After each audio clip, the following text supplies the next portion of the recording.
This episode is brought to you by my very own app, Fit by the Figure. If you're keen to start moving your body and fueling with nourishing foods but are overwhelmed and not sure where to start, head to the show notes for your 7-day free trial.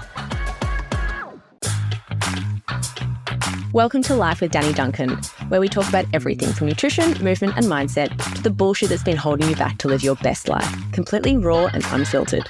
I'm your host, Danny Duncan. I'm a featured nutrition and fitness coach, author, business owner, speaker, mum of 3, including twins, and I'm going to let you into the behind the scenes of my life. Oh, and we'll have a bit of a laugh along the way, don't worry. It won't all be serious.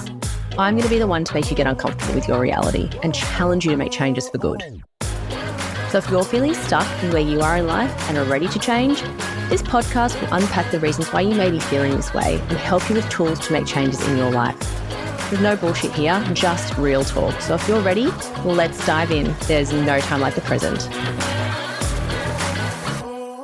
Hello and welcome back to Life with Danny Duncan. Today I have the amazing Bailey Haslam, who is a 29-year-old mother of 2 with a huge passion for helping women with confidence feel strong and empowered through health and fitness. She is originally from Vancouver, Canada, but we won't hold it against her. She loves Care Bears and actually doesn't love working out, but loves how she feels afterwards, which is very similar to myself. She's very laid back, which is why I love her, and we always have some awesome conversations. So I'm really excited to have you on today. Thanks for coming. Thanks for having me. You're so welcome. I know we have loads of things to chat, so Yes. I thought, why not bring it to the podcast? To the couch. To the couch, absolutely. So before we get started, I ask all my guests this question. So what is your laugh out loud, cringe-worthy moment? I mean, I have a few. When I first moved to Australia, I just came to travel, and I went to a place in Cairns called the Woolshed. If you know, you know. And they were doing a wet t-shirt contest. Oh, so me and my friend are like, we're going to be here for a year. Then we'll never see these people again. Let's just do it. So we did it. I got a trip to the Great Barrier Reef. Oh, you won? I did, and I literally had nipples at the time, so that's beyond me. But anyways, fast forward to when I met my husband. We were dating, or we were just chatting, and I was telling him about the wet t-shirt contest, and literally 10 minutes later, he showed me the photos. He was there? No. Oh. He found them online. He found them? He's like, it's on their website. And I was like, what? Oh my God. The fuck? Like mortified. So... Oh, that's pretty embarrassing. So, like, if you want to go find them, you can. Amazing. Yeah, so don't. But fuck. See, once it's online, it's always online. I know. So watch out. Even 10 years ago. Yeah, you think you're being carefree. You're not. Oh, well. I mean, he was fine with it. Oh, yeah. Totally. Yeah. And now you've got forgiveness. Yeah, so I should do it again. Totally. You'll win again. Yeah. Totally. We're both on the same page when it comes to how we promote our business, our beliefs around fitness and nutrition, which is why I think we get on so well about living a balanced lifestyle, and we're both not afraid to ruffle some feathers from time to time, which is some of where our conversations stem from a lot.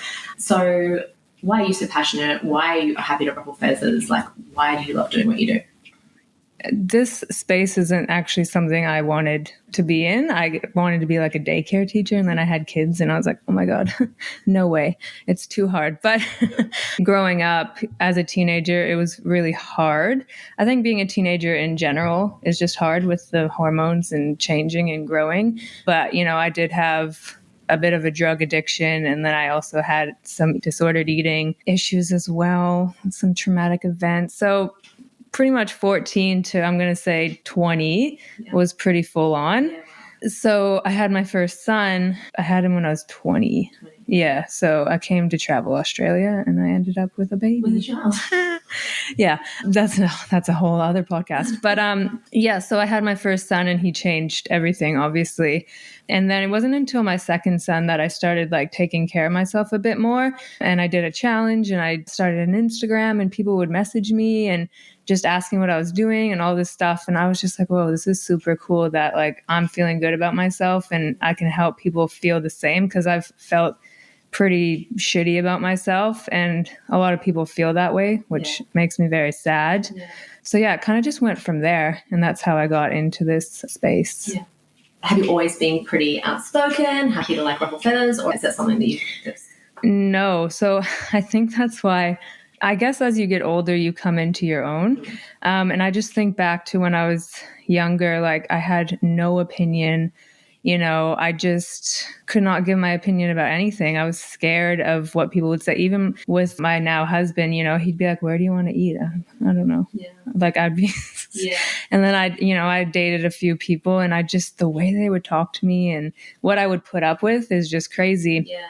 And even just in like, I guess, family dynamics and stuff, no boundaries. I just let everyone say whatever they wanted and never stood up for myself. Yeah. And my husband's very much like, says it how it is. Like, he ain't taking no shit. Yeah. So he's really helped me grow as a person with confidence in speaking my mind. Yeah. And now I very much just say what I want to say. Yeah. Yeah. I think when it comes to social media, there's also this stigma that you have to conform, right? And like you don't want to upset anyone. You don't want to like disturb the apple cart. Like, you've got to look after everyone's feelings. And I think something we're going to talk about today is like everyone's actually in charge of their own feelings and emotions, right? Like you don't have to consume your content, right? Like you can unfollow you if you don't like it. Yeah. So yeah, interesting. Very similar to me as well. So let's talk about balance, right? So this is what I'm about in my 30s. Balance. I mean, I'm almost 40 next year, but 80% whole foods, 10% sometimes foods, occasional foods, ultra processed foods, maybe whatever you like. Have you always been this way? Like since you started your business, have you always been around the whole food movement as well? Or? No, started very much like calories. Like if you're in a calorie deficit, you're going to lose weight. It was very weight loss focused and not so much health focused. And honestly, without getting into COVID is what really, I'm going to say, woke me up to, just marketing and government. Like I'm not getting into it, but I just was like, I really need to take charge of what I'm consuming, what I'm eating, what I'm watching, like everything. So yeah, it was really eye-opening, I think, for me. And that's when I really started to think about things more from a health perspective. Yeah. Because before it was like, oh, well, this package says it's high protein, so it's great for me. Yeah. And there's not a single thing of real food in there. Yeah. And then I wonder why I felt like shit all the time. Yeah. And let's talk about that for a second. So there are still loads of coaches and social called experts right out there that are all about calories, right? Like fat loss coaches, they call themselves. And even like, I mean, let's not start believing like some dietitians, it's all about the calories with completely ignoring the health benefits, right? Yeah. And I think, like as you said, and as I've said, as we grow and learn and realize, actually, let's think for ourselves. Let's actually read some packets and understand what that looks like, because it's all in good being in a deficit and having low calorie snack options and wanting to lose fat, but at the detriment to your health. Like at the moment, I feel like there's a lot of talk about it at the moment, right? Like long-term health. Finally, there's some things in the news about how ultra-processed foods are detrimental to our health. Yeah. But for years, we have just been drawn into this market like little minions, right? Like here's a packet. It says it's 20% sugar-free or whatever, and it's got like all these vitamins, so you should eat it every day. And so you go, oh my God, the packet says so it must be fine. Yeah. And then you actually think about it, you go, it's not actually food. But then what happens with, like, I think what we're doing is then we're like, come on guys, eat 80% whole foods. And then what do we get told? We're extreme, you're creating eating disorders, like, let's have some fun. And I know, like, you get a lot of that as well, right? Yeah. So how are you finding that? Because I know especially lately your following's grown at like 67,000 followers on Instagram at the moment. Yeah. So how are you finding that with promoting more whole foods? I have definitely shifted. Like if you scroll down my Instagram, I would have heaps of reels of here's 10 low-calorie, 100-calorie fucking snacks. Yeah. And it's all shit. Yeah. Like it's all shit. Yeah. And that's fine. Like have it whatever. Like if that's your 20% or whatever, that's fine. But it's not going to fill you up. It's not going to do anything for you. So I've moved more to the whole foods and really just focusing on eating actual food. I don't know when we went so far the other way, but it just makes no sense to me that I'm literally on my page saying, hey guys, let's eat more whole foods. And people have shit to say about it. They're angry that I'm saying that. Yeah. And it's like, do you know how crazy you sound? Yeah. Like I'm saying, hey, eat protein, fats, and carbs from like a whole food source. Yeah. And you're angry at me that I'm telling you not to eat the pizza. Like, eat the pizza. But also eat a steak. Yeah, totally. Right. And that's the thing. I think people are so extreme in their views, right? It's like, oh, she's telling me to eat whole food so I can never have another chocolate bar. And it's like, we're not saying never have the chocolate bar. Yeah. But you don't necessarily need a chocolate bar every single day. Yeah. You know, and you definitely don't need some cereal, then a chocolate bar, then a packet of chips, and then a pizza, right? Yeah. I think that's the issue as well. Like, people actually don't know what ultra processed food is, what processed food is, and what whole foods is. Yeah. They're actually very confused about it. And a lot of people think they're eating 80-20, but they're really not. Like, the real you did was really good. Because, once you put in, like, for breakfast, you have Vegemite, spread butter, whatever that is, and like white bread. Yeah. And then for like lunch, you have a ham sandwich with fucking processed cheese or whatever, you know, and then like it goes on. And then it's like, well, you actually didn't eat any whole foods that day. Yeah. And this is the thing. Sometimes I have to really take a step back. And one of my bosses, when I was in corporate years ago, said this to me, Danny, said, you have to always target the lowest 10%, right? Which if you tell people that and they don't believe they're in the 10%, they'll be like triggered, right? Because they're the people that get triggered. But you have to literally target them, because to you and me, having, say, 5 servings of vegetables a day is like a no-brainer. Yeah. Right? Like, no-brainer. We even learned that back when the old freaking food pyramid was in, right? But when I do some masterclasses and I ask the question, like, who has 5 servings of vegetables a day? Someone said to me, you eat vegetables every day? And I was like, stop it. Do I eat it every day? Like, stop it. Are you kidding? Like, yes, no, every day. And so I think, oh my God, is this how uneducated we are as a society, that we've literally been molded by big companies like Kellogg's and the government to believe that this stuff is healthy? Yeah. Yeah, that gets me.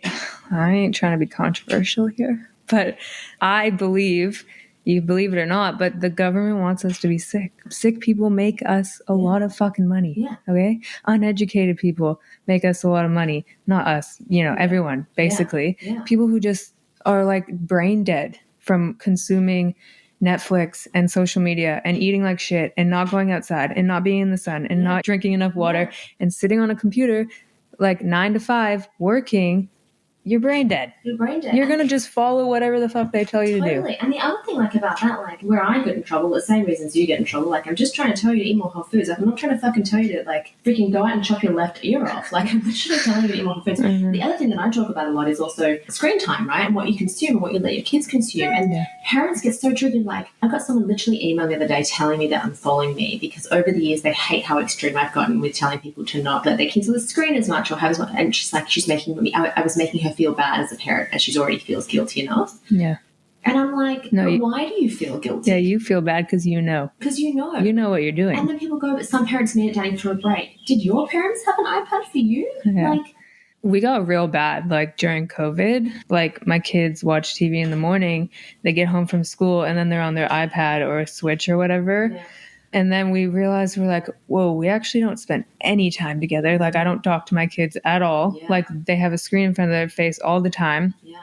And we were like, oh shit, like, we need to do something. And like, behavior as well, like, you take it away, huge tantrum, unacceptable. Yeah. So we're like, hey, we're done. So we took them away, and it's like Friday, you get it after school. Totally. And that works. Like, their behavior has changed so much, and their creativity has gotten so good. Yeah. Like, before, they didn't know how to fucking self-play. Like, they didn't know how, the iPad, they're like, what am I supposed to do? Yeah.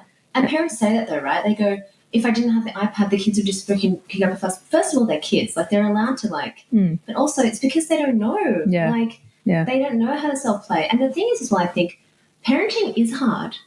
I think we have to stop pretending that it's supposed to be easy. Yeah. Like, when you decide to have children, you have to go into it realizing that life is not going to be as easy than it was before. Yeah. Those days are fucking gone. Yeah.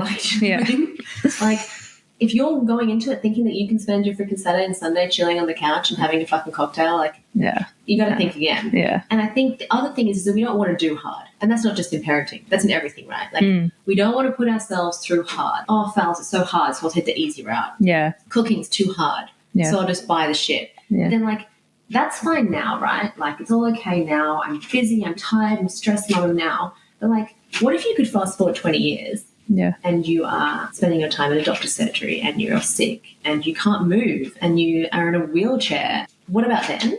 It's so true, though. Yeah. Because, like, the iPad thing, yeah, the first 2 weeks were so rough. I was like, this is torture to me. Yeah. But after that, they're like, fine. And my kids draw and like build random shit all the time. And it's just so cool to watch them be so creative. It's like, it actually doesn't even take that long of hard, right? Really. Oh, no. Kids, they adapt so quick. So quick. Oh, yeah. And I think that's the thing. I think you see that a couple of days are hard and you're like, fuck, I can't do this. But then actually, if you knew, like, what if I told you just like 2 weeks' time, it'll actually be easy? Yeah. Then would you be like, oh, that wasn't so bad? Yeah. And like, even with my kids, so we don't do TV in the mornings. Sometimes in the afternoons before dinner, I might let them watch half an hour, especially if it's a rainy day. Yeah. Before dinner, because I fucking just don't want them around my feet while I'm trying to cook dinner. Yeah. My kids don't have iPads. They need it for school. We didn't have one either. And my mom gave Dean here. Yeah. Anyways, but before that, we didn't have one. Yeah. And then he needed one for school. Yeah. So we have set this really clear expectation that it's a school device. And she has asked a few times. And I get this close to saying yes, Eddie, because I'm like, you know what, she's doing a colouring thing or another thing. And then I go, no, she can use a pen because she's actually really creative and she can draw and colour and she's got a freaking maths book there she can do. Yeah. And so it's really easy to give in. Yeah. And it's like going, actually, think long term. I don't want the twins to see Harper on the iPad. And it's also about going, so there's been times when a few weeks ago they did watch too much TV at one stage. And same thing at the behaviour. I was like, you're being crazy. rude, you're snappy, you turn it off and then like have tantrums and you're like, no. Yeah, my oldest, he used to watch YouTube, not even kids YouTube, like adult YouTube, and he started sounding like these gamers. Oh my God. And it would drive my husband absolutely nuts, but he would be, you bro, like, dude, blah. I ain't your bro, mate. Yeah, it was like crazy. Yeah. Crazy how quick they just mold into this random person on YouTube. I know that you've made some lots of changes with their nutrition as well, right? Yeah. So I know that I'm triggering a lot of parents or making them feel uncomfortable at the moment because I'm really talking a lot about kids and their food, and I'm getting it from a lot of angles. Like I literally got a message last night, like, thank you for making me feel uncomfortable. Like you actually need to make these changes. Yeah. Then I've got the parents that are like, stop blaming parents. They already feel guilty. I'm like, well, why do you feel guilty? And then I've got the parents that who the fuck else are we going to blame? Totally. But then I've got the neurodivergent parents, which, that's a totally different. Yeah, I'm not qualified to even and that's the thing. Go in that ball game. This is about the consuming what is relevant to you, right? So why do we have an issue with like not being able to decide if something's right for you or not, right? Like, it's like going into a department store. It's like, I'm not going to go into the gaming section because it's not relevant to me. So I'm not going to sit there and consume that, right? Yeah, exactly. But you've made some really good changes in your nutrition. So like, some of the stuff I talk about, you used to feed your kids, right? And so talk to me about that. Yeah, so my oldest son, he was a really good eater, and then all of a sudden he just became a picky eater. And kids go through stages, right? They do, but I don't know. I want to say I was just lazy. Like, I just couldn't be fucked. Yeah. This is a battle I ain't trying to win. Like, like me and my husband, we don't have any family or anything around. So it's just us raising the boys, and it's a lot. And food, I was just like, whatever. This kid literally lived off chicken nuggets for 3 years. That's not even an exaggeration. Like, dinner, lunch, I don't even know what he ate for breakfast. Chicken nuggets. Oh, I'm telling you, the kid's 90% chicken nuggets. But like, he just always ate chicken nuggets, and that was really it. We went to Canada, and they're like, well, what does he eat? I'm like, chicken nuggets. And it was like, he also ate yogurt, but it had to be that brand of yogurt. It was just, it got so bad. And I let that happen because I was like, he'll grow out of it. Like, it's okay, whatever. And then eventually my husband's like, I'm fucking taking over this role. When did you realize it was a him that went? He was pretty much malnourished. Like, he was very underweight. He's a small kid. Like, he is just 100 miles per hour. He eats a lot now, but he's just one of those thin kids, but he got sick and he had gastro or something, and the doctor's like, he's very small, like even without gastro, like very little. So we were like, oh fuck. So we started making changes, and it's taken about 2 years to get to where we are now, but we all eat the same dinner. Yeah, cool. So how did you how did that change? So going from just eating chicken nuggets and one brand of yogurt. Yeah. I mean, so lots of parents I feel like would relate to this. Yeah. How did you now get to this point? Like you said, you've taken 2 years, and this is the other thing. When I say that, like, right, you should feed your kids this. I'm not saying if you've got a picky eater, you have to suddenly go, no, you're eating all of this. Yeah, exactly. Tell me what that looked like as a process. Yeah, lots of crying, lots of tantrums. Yeah. Lots of sitting at the dinner table for 2 hours. Yeah. And it was just consistency of hey, mate, this is what we're having for dinner. Yeah. If you don't want it, cool. It's here for you in the morning. Like my husband was pretty savage, but we did that for a while. Yeah. Or it was like, okay, this is dinner. And if you don't want this, then you wait till your next meal, which is breakfast. And eventually he just got over his own shit and started eating because he was, like I said, already underweight, sorry. And then, him not eating dinner like stressed me out. But eventually he ate. I was going to say, how did that make you feel, I suppose, because that's something else some people have said, like, if he was underweight, it was like not giving him dinner the right choice. Like, what did the doctors say about it? Yeah, the doctors, I didn't get much from them. Yeah. But we just slowly made changes. Yeah. And like I said, it took 2 years, but the kid eats fucking everything now. Amazing. And my youngest son, he went through a phase, but he's pretty good. And like I was making 3 different dinners at one point. God. Yeah. No one needs to do that. Yeah. Yeah. Kids go through picky stages, and I think that's the thing. Sometimes I literally was just talking to a client before who was asking me about feeding my kids, and sometimes our reactions and how we react is actually causing more issues, right? Like my kids last night, for example, I made a paella, Bo downed it. Harlow literally didn't even have a mouthful. It's like she saw the prawns, which she loved like a couple of weeks ago and was like, no, I'm not touching this. Yeah. Harper had like 3 mouthfuls, and she was like, Mommy, I just don't feel like dinner. And I was like, okay, like you're going to be hungry, but... Yeah. So literally Harper and Harlow went to bed without dinner. Yeah. Well, I had to make double breakfast. Yeah. They'll eat when they're hungry. They'll eat when they're hungry. Yeah. And obviously, again, we're not talking about necessarily children. We're talking about, the average child. Yeah, we're talking most people. Most people, yeah. I think also, like, if you let them get away with it, they're going to take you for a ride. Totally. And I was getting taken for a ride, like bad. Totally. Like, Mom's going to let me have this, so I'm going to do it again. Oh, 100%. Yeah. I was like, but that's damn. like even with adults, though, right? Like, if you let yourself get complacent with one thing, it's then much easier to get complacent with other things, right? Yeah. Like, you miss a workout once, and no one's going to, like, say anything, But then you go, oh, well, I'll just miss the second workout. Yeah, right? yeah. And the next minute, you've missed a whole week of workouts. And then to get you back to the other side is freaking hard. Yeah. And I think that's with the whole habit formation. I think what parents don't realize is you've created that habit. Yeah. Yeah. I mean, there's no, like, nice way to say it. Like, who created it? Like, you created it. You brought the food into the house. Yeah, that's, like we've talked about before. Yeah. Why do they know about these foods? Yeah. Because you bought them. Totally. And I can take full responsibility that I created a chicken nugget monster eater, okay? Like, Eating chicken is really thankful. Yeah, like, I created that 100%. Yeah.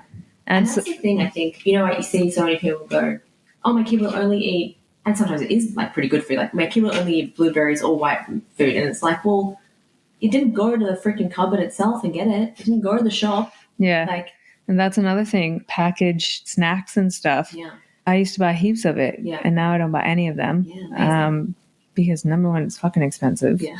But if you want a snack, here's the fruit bowl. Yeah, totally. And that's the thing with my kids. They want a snack. First of all, I'm not one for snacking throughout the course of the day. I'm really, there has been research showed that kids that snack throughout the course of the day don't understand satiety and hunger, and so therefore are more likely to be obese, right? Because they don't understand those feelings, and those feelings are really important for us to regulate our hunger and satiety levels. Yeah. So, like, it's snack time for my kids. I was like, say it's a Saturday, what's for a snack? Well, what's for a snack is what's for a snack every fucking time it's snack time. Fruit, veggies, yogurt, a boiled egg, or something I've cooked in the fridge, right? Yeah. And they're the options. And she doesn't want any of that. And I'm like, well, they're the options. So then she chooses something. Yeah. Whereas if you're like, fruit, and some the freaking Oreos. 5 packets of snacks that are in the cupboard, then what are you going to pick as a child? Yeah. Yeah. Yeah. Yeah, don't give them any other option. No. And that's the other thing. I think what we don't realize as well is ultra-processed food. This is a whole other episode in itself, right? But, like, apart from the low-calorie snack options, which are low nutrient dense, a lot of these ultra-processed foods, like snack foods, are high calorie. Like, you can eat a whole bunch more of whole foods than you can if you're eating ultra-processed foods. Yeah. And I think that's why people also get confused, right, about calories, because they don't feel like they're eating much. Yeah. But that's like, you don't feel like you're eating much, but if you were to look at the calories, then you are eating more than you realize. Yeah. You're eating heaps. Yeah. So what are a couple of the things, like, I know you've been called, like, you're creating eating disorders. Yeah, I've been called some things. Yeah. I'm a mean lady. Yeah. Oh, man. I think it's a lack of emotional intelligence, to be honest. If I see a post I don't like, I can go, okay, I don't really agree with that. And I keep scrolling. Yeah. And I also believe like when people start to name call or put words in your mouth or whatever, I'm like, you've already lost the battle. Like you're just talking shit. Yeah. So I do a lot of like food comparison posts and I share a lot of calories and macros and things like that. And nowadays, talking about calories or wanting to even lose weight is a sin. Yeah. Like, apparently that's not allowed anymore. No. And it's disordered eating. Everyone's like, oh, just intuitively eat, blah, blah, blah, blah, blah. And I'm like, that's great. But most people can't. And that's why we have a obesity epidemic because they don't know when to stop. Totally. And also, it's all like, well, like you and me could probably intuitively eat because we have a lot of knowledge behind us to do that. Yeah. Even so, I'd probably overeat if I were to intuitively eat because there's nothing really holding me accountable, right? Yeah. But if you have absolutely zero knowledge around food and calories, you absolutely cannot intuitively eat. No. Especially if you're already overweight, right? Yeah. And people just think, oh, it's food. It's like, no, like people use it when they're upset. It's like comfort food. You know, they use it when they're depressed. Like, I don't think obese or morbidly obese people got to where they are without using food as totally a crutch. Yeah, they had some kind of mental health issue and they used food to cope. Some people use drugs, some people use food. And, you know. Yeah.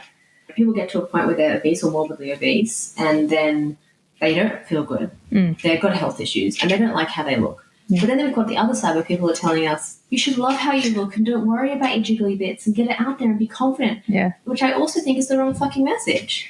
Yeah, the body positivity movement went a little bit wrong. Yeah. It went too far. Yeah. They usually go too far. Yeah. The whole love yourself, whatever, that's great.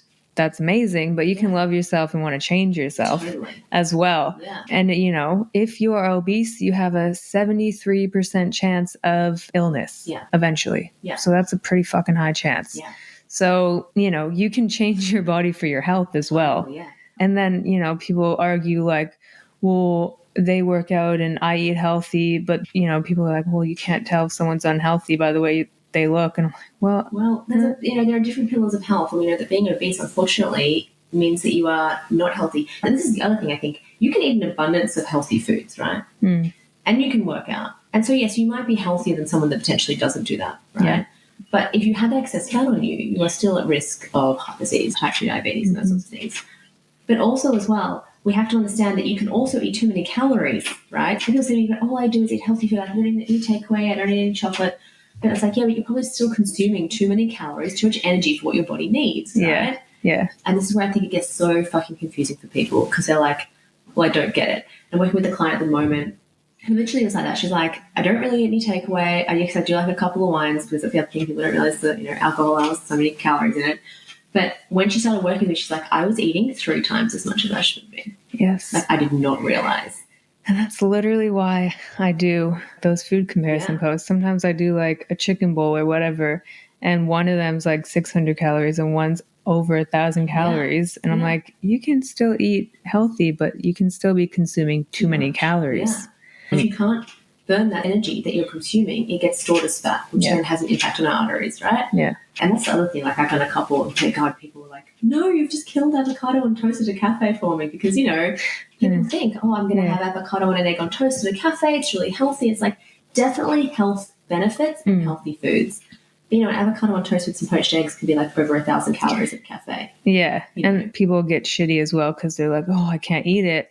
Or that's a lot of the comments I get. They're like, oh, like you've just ruined this for me. Or, oh, well, what can I eat now? And I'm not saying you can't eat these things. I'm just literally showing you, hey, have you looked at nutrition and calories before? Because I'm explaining it in a visual way. Simple way. Very simple. That's the only message. I'm not saying anything else. No, I'm not saying don't eat it. And I think the other thing, though, that people have to realize, though, with anything that comes in life, if you want to achieve any goal, there has to be an element of sacrifice. Yeah. And people aren't willing to do that. No. And that's the problem. I think until you're at that space where you're like, yeah, I understand this. Like if you said to me 4 years ago, right, 4 years' time, you're probably never going to order a takeaway pizza. I would have been like, fuck off. I love takeaway pizza and I eat a whole thing. Like if I get a crust pizza, a peri-peri chicken pizza, I'm eating that whole thing. When I order it, I'm not ordering it for us. I'm ordering it for me. Yeah. Like 3-4 years ago, right? And I can't remember the last time Chris and I ordered a pizza. Yeah. Because as I learn more and as I start to feel better and nourish my body with whole foods, to be honest, the last thing I want to consume now is a pizza from a takeaway. Yeah. I'd make it at home for two reasons, right? One, that's going to be like 1,500 calories in that pizza, maybe close to 2,000 actually. Yeah. Do I want to interrupt all my goals for like one night of like pleasure? Yeah, exactly. No. And also I'm going to feel like fucking shit. And is that a sacrifice? It probably would have felt like a sacrifice at the time, but it's not now. But also sometimes like delayed gratification and, you know, those sacrifices are needed. You know, like sometimes you have to say no. Like you say no to your kids for that reason, right? Like we're really good at doing it with our kids. No, you can't have that because whatever the reason. Yeah. You got to start doing it to yourself. Yeah. Right? Yeah. Yeah, even people like when you say, oh, there has to be some kind of sacrifice or whatever, and they're like, oh, what a miserable life. Like, you know, they think we should eat only for enjoyment and all of this stuff. And it's like, you need to eat to nourish your body as well. Not every meal can be like the most enjoyable, crazy meal. No. And I think that's as well, it's also in finding enjoyment from the outcomes as well, you know, like, okay, but if I was to tell you if you ate like this, like it's still yummy. Like I know you and me both share lots of recipes and stuff that are fucking delicious. It doesn't have to be. And that's the other thing. It's like, oh, it's not fun. Like kids don't have any fun. I'm like, but why are we, since when do we associate fun with this stuff? Yeah. You know, like you can still have fun, but also why don't we have fun in other ways? Like, you know, it's also like they're rewarding with food. Like, oh, if you're good, you can have an ice cream. Well, that's showing that that's the fun thing. Yeah. You know? Like, why don't we reward in other ways? So people like are just afraid of making sacrifice. Like, they want it to be easy. Right? Everyone wants the easy way out. They want the quick fix. They want the 8-week challenge. They want to lose weight now. They want like Ozempic and all this other shit that's coming out now. Yeah. People just want that. Like another client I've got lately, which I was talking about before, she also was on Ozempic and on the other Turamine. Yeah. And she said she's been on it twice, and both times she put the weight back on. Yeah. Because nothing changed mentally. Nothing changed mentally. That's the issue with fad diets is that, it's going to get you to where you want to be really quickly, but nothing changed habit-wise, routine-wise, and your mindset. You have to change your mindset. And that's just getting you to point A to point B with no education. You just fucking followed the plan and you got the results. And then what do you do? What do you do? Yeah. Where do you go from there? Totally, yeah. And the other thing is, well, I think it's like, oh yeah, like I'm here now. But then it's like, how do I maintain this? Like I don't know how to maintain it. So that's why they jump from thing to thing, right? Because they're looking for the next thing that's going to help them get to where they want to be. Yeah. And what people don't realize is when you change your mindset and your habits and your education, I always say like people are functioning here, right? Like they're functioning on average. And what people don't, like what I find with my clients is once they start like eating better and sleeping better and moving more, and when they start feeling good and you're like, oh my God, is this how good I can feel? Oh shit. Oh shit. Like, oh my God, is that how good I feel? Then they go and have like the pizza or whatever. And they feel like shit. This is how I felt all the time. Yes. I get that all the time. Yeah. They'll be eating really good. And that happened to me too. Like when I got over the partying, drugs, whatever, to have my son, and I was starting to eat healthy, I thought being tired and feeling like shit and like sick all the time was normal. Yeah. And I didn't know people felt like this, like how I feel now. I didn't know that was normal. And then, I have clients, who will make changes and then kind of fall back into old habits, which is going to happen like from time to time. And they'll be like, oh my God, I feel so bad. Yeah. And it's just motivation to keep going because you're like, oh, I ain't going back there. No, it's like my croissants last weekend. Goddamn croissants really did you over. They really did though. Like I felt so shit. And I was like, I don't like feeling like this. Like it is the biggest motivator to go, no, I'm not doing this. Yeah. Yeah. And it's like, when you feel better, you do better, right? That ongoing effect. People think it's normal, especially as a mum. Like, oh, I'm tired, I'm a mum. Like you see these memes all the time, right? Like you're supposed to want to whine at 5 o'clock. It's like, nah. Do you want to eat better, move more, and just feel your best but are not sure where to start? Does the thought of going to a gym literally feel impossible? Introducing Fit by the Figure, your one-stop shop for holistic health, movement and nourishing foods the whole family will actually eat. Head to the show notes for your 7-day free trial. Yeah, it's funny because one of my Instagram friends had a baby recently. Her page is beautiful and she just shares how beautiful being a mom is. Yeah. And like, I love it. It's such a positive outlook on motherhood because the more I realized, I was like, there's so much negative, like they make it out like it's so bad. Totally. And I'm like, no wonder new moms are so anxious because y'all make it seem like it's the worst fucking thing ever. But you're not taking responsibility for yourself and looking after you. Like, the thing about Hayley, like, I literally tagged her in, like, someone, it was like a thing, it's like, tag a new mum that you find inspiring. I literally tagged her because I was like, this is the other thing. Some people would say it looks like a highlight reel. We know Hayley, right? Yeah. That is her. Oh, yeah. She 100%. absolutely is loving it. Yeah. I've had conversations with her. Yeah. I'm surprised people still have fucking kids, to be honest, with how negative it is out there. I know. I'm like, dang. God, this is going to ruffle some feathers. This is the other thing. Parents then become parents and then use iPads and shit food because they need a break because it's so hard. And it's like, you chose to be a parent. And you can see how it kind of spirals. It's like, you don't take care of yourself. You don't move your body. You don't drink water. You don't eat good. You feel like shit. Yeah. And then you're trying to take care of a human. Yeah. And still good habits. All your shitty habits is how they're growing up. Totally. You are a product of your environment. Totally. And like, I get it, because like I said, I did it. Yeah. Like, we were couch potatoes. We ate like shit all the time. My kids were always on screens. They had bad behavior, all the things. Yeah. And I was like, we had to just wake up a little bit and go, holy shit, it's not going to be good. Totally. And I think people have it backwards. Like, so many people go, oh, I don't have time to work out. I don't have time to cook. I don't have time to do this. And I'm like, that's backwards. Yeah. That stuff needs to take priority over any of the other stuff. Because if you are not okay, how the fuck are you supposed to parent, and how are they supposed to be okay? Like you said, you are the product of your environment. And like, I'm one of the busiest people I know, right? Like, I have 3 children. I'm pregnant. I have 2 businesses, a husband. I don't know how we you have do no it. parents here either, right? Yeah. Like, and I managed to do it. One of my clients was really honest with me actually today, and she was like, yeah, I'm literally on my phone for about an hour and a half a night scrolling before bed. She's been telling me she's sleeping badly, right? So I asked her outright, I was like, what do you do before bed? Yeah. She's like, oh, fuck.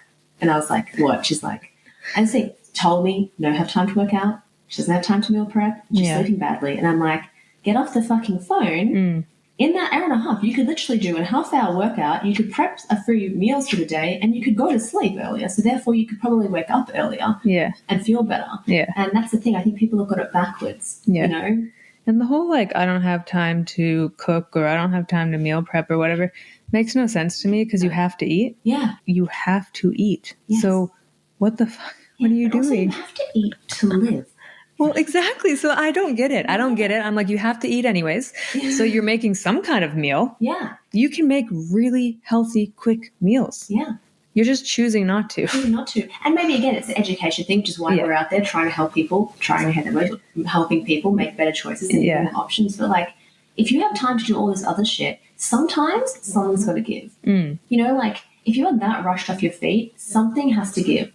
Yeah. And this is where the other sacrificing comes in, right? Like, what is this going to look like for us? Does it mean, like, okay, you don't get to watch 2 episodes of your show on a Friday night, you just get to watch 1? Yeah. Sorry, but, like, your health takes precedent. And also, it's all well and good going being like, I don't have time to cook, I'm just going to, like, feed my kids this or whatever, and my family this because I don't have time.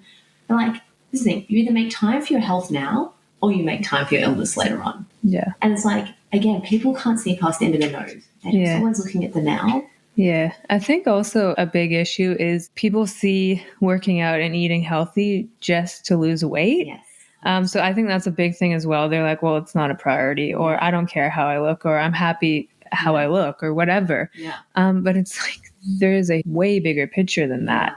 Yeah. But also on top of that, like, kids should be your number one reason why, because how cool would it be, especially females, to grow up seeing that exercise is great for mental health. Exercise is fun. Yeah. We do it. We just do it. Yeah. Like, your kids are going to grow up just knowing that's normal. Yeah. And that's so fucking cool. Yeah. Because we all grew up very different. Yeah.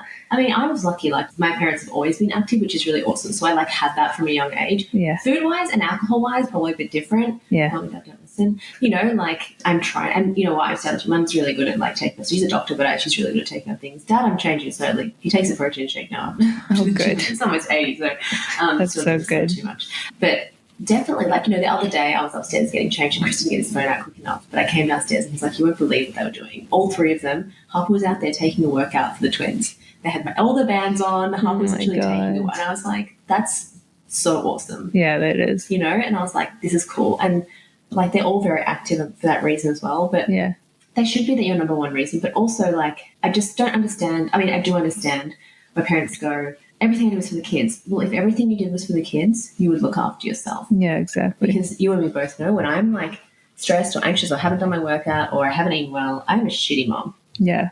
You know? Yeah. And I know it. Yeah. Like taking care of yourself is literally for the kids. Yeah, totally. You could say it's for the kids. Like, totally. I have to do something or I'm a raging bitch. Literally. So, like... And I will scream at you. Yeah. Literally. So, I mean, me taking care of myself is definitely benefiting my whole environment.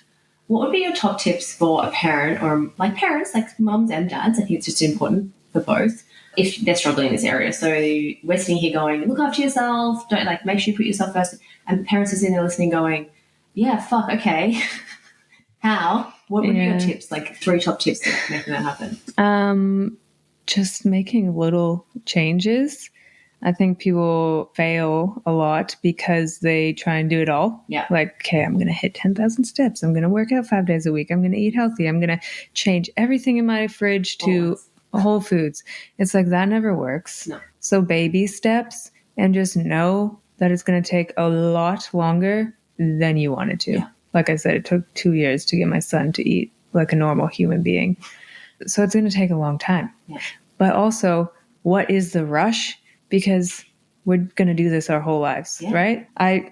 Clients are like, oh, it's week 1 and I didn't lose any weight. I'm like, what the fuck is the rush? Yeah. Because you still have to maintain the results. Yeah, forever. So, these habits and these behaviors that are getting you to where you want to be, you have to continue to do them forever. Ooh, sorry. Yeah. And that's the thing I love so much, going off a little bit, but I love so much about strength training, and I have so much respect for people who are like strong because you can't keep that. Yeah. Like if you don't maintain it, you can't keep it. Yeah. So I think it's just so cool to see people's dedication, because even your health, like if you don't maintain it, you don't keep it. Totally. So.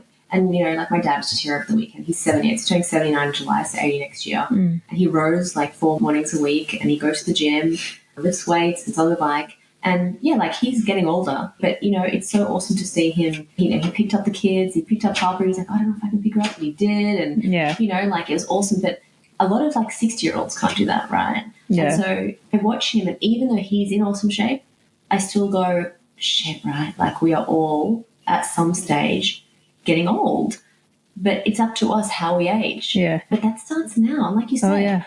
People don't realize like, I don't want to go to the gym and work out. I'm going to paint a picture of you then when you're 65. You can't pick up your grandkids. You can't get up the stairs. You can't get up and down off your bed. Yeah. You have to take the lift. This is the reality of what that looks like. Yeah. Again, that's the issue with people just hyper-focusing on, we do these things to lose weight. To lose weight, yeah. No, guys, do it for your health. 70, 80-year-olds. Totally, yeah. Because, like, I've seen some old people in my day, and I'm like, that's what I don't want to be. Exactly. Like, it's scary. It is scary. And I think that's the thing. I think someone did actually say this to me the other day. They went, Danny, something clicked with me the other day when you talk about health so much. And it's like, I've always thought about like, exercising and food, a weight loss thing. And so, that's the whole thing as well. Like you talked about before, like you order a salad or a healthy meal at a restaurant. And like, you want a diet? Yeah. And it's like, fuck, no, I know. Just eating healthy. Like this is just my life. This is not actually, I'm not even eating healthy. This is just eating. It's so bad. Like we're freaks nature to a lot of people. We are abnormal. People who work out, eat healthy, do all these things, walk, get sunlight, like abnormal. Yeah. Like we're it's like we have fucking horns out of our heads or something. I'm like, it's like wild. normal is not to work out. Like even like when I talk to people like, oh my God, do you go to the gym? Are you like trying to lose weight? It's like, no. Like what the fuck? I know. It's just, this is just how it should be. Abnormal should be not working out. Like, it is very strange. Yeah, it was even like when I went back home, it was a while, like 5 years ago or something. But, everyone was like, I don't know what you eat. And like, they were like, it was coming from the most loving place. It was beautiful, obviously. But it's like I was some freak nature. They're like, we don't know how to feed you. And I'm like, I'll be fine. Like, just. It's funny because even when I go to my dad's house in Canberra sometimes, he's like, are you going to eat this? And sometimes I'm like, nah. Like he's like got these, beef sausages which are full of preservatives from like Coles. And I'm like, to be honest, I prefer not to. Like if we can go and get like a nice steak or something, like I'll eat that. I love steak. Yeah. And it's like, it's not that I'm being fussy, but like let's just focus on like real food. Like 100 years ago, that was the fucking only option. Yeah. You know? Yeah. There was no other options. Yeah. And movement, to be honest, I think, don't quote me on these percentages, but I think in 1970 the obesity rate or the overweight rate was like 25%. It's like 68% now. It's so bad. So bad. And when, I mean, I don't know if it's mean or not, but when I go on holidays and stuff, I realize like how bad it is. My environment's very healthy and I'm at the gym or I'm with my family and I don't really do much, to be honest. So when I do go out in the world and I'm like, we have a problem. I actually thought about this again the other day. And again, this is, people are like, you're judging. It's not judging. It's just an observation. It's an observation. Actually, I don't know why this stuck in my head. Actually, I don't know why it stuck in my head. Because I had the Ed Sheeran concert last year. And the amount of overweight people there, I literally said to Chris, because again, we don't really do much either. Yeah. You know? And you're just in your little bubble. We're in a bubble, but also our immediate friends are also very healthy because you surround yourself with like-minded people, right? Yeah. And you're the average of the 5 people you surround yourself with. So all our friends are very healthy, whole foods, you know, it's always the same. Yeah. And so, when we venture out as well, it's very obvious. And I remember saying, like, Chris, there are so many overweight people here. I think it was like pre-COVID. Eating healthy was actually cheap. Like it was affordable. Yeah. And it's still affordable. I'm not saying that. You can still make it work. But it is getting a lot more expensive. And I'm like... It depends, you know. Eating healthy I still think is affordable if you know what you're doing. Yeah. And if you're not, I suppose this is where, if you're not too worried about where it came from. You know, you can still get fruit and vegetables and meat from the supermarket. Yeah. I mean, is the quality going to be as good? No, but it's better than packaged food, right? Yeah. Like a bag of roll oats, for example, you know, like a bag of Weet-Bix is like $7 or something. Yeah. But like a packet of roll oats is $1.50. Yeah. You know, and you get way more bang for your buck. Yeah, exactly. Nutritional-wise and meal-wise. Yeah. But once you start, you know, moving to like the butcher and, it does get more expensive. But at the same time, I feel like I can make so many more things. But also, I think there are so many great pages at the moment as well. And this is the other thing about education. There are so many free resources out there to help educate. Like a couple of pages I follow do 30 days of meals on a budget. It's like there are things out there you can do. I know. Yeah. And it's like there's so much out there. There's so much free information. Like I give so much free stuff. So do you. Yeah. And it's like I feel like so many people know what to do. But why aren't you doing it? And this is a conversation I have all the time of protein. Yeah. Fucking, I can't hit my protein. I'm like, I've given you 5 recipe ebooks, high protein. Yeah. Like my page is full of snacks and high protein meals. Yeah. I can give them everything and they will still go, I can't hit my protein. You didn't try. No, that's why. You didn't try. But also as well, you didn't try it for long enough, you know? Like you do it for a week and it's too hard. And then that's the other thing. People don't want to get past that hard. But I think that's, it's a conversation for another day. People, why they're not hitting their goals. So, Yeah. Anyway, well, it's been lovely chatting. I feel like we could talk forever about 5 million different things. Yeah. Back on the couch. Yes. At some point. Yeah. If I don't get cancelled. Well, if you get me cancelled, then we'll have to chat. Okay. Thanks for coming. Yeah, thanks for having me. You're welcome. Thank you so much for tuning into today's episode. If something resonated with you, click follow so you don't miss the next episode and send me a DM on Instagram @thefigure_. It means the world to me to know that you're loving these episodes. If you're wanting more accountability and tools to implement changes in your life, head to the link in the show notes and book a free call with me. And if you want to get started right now, download our free resource, 5 simple things that will change your life. I can't wait to be back in your life next week. And trust me, you won't want to miss this episode.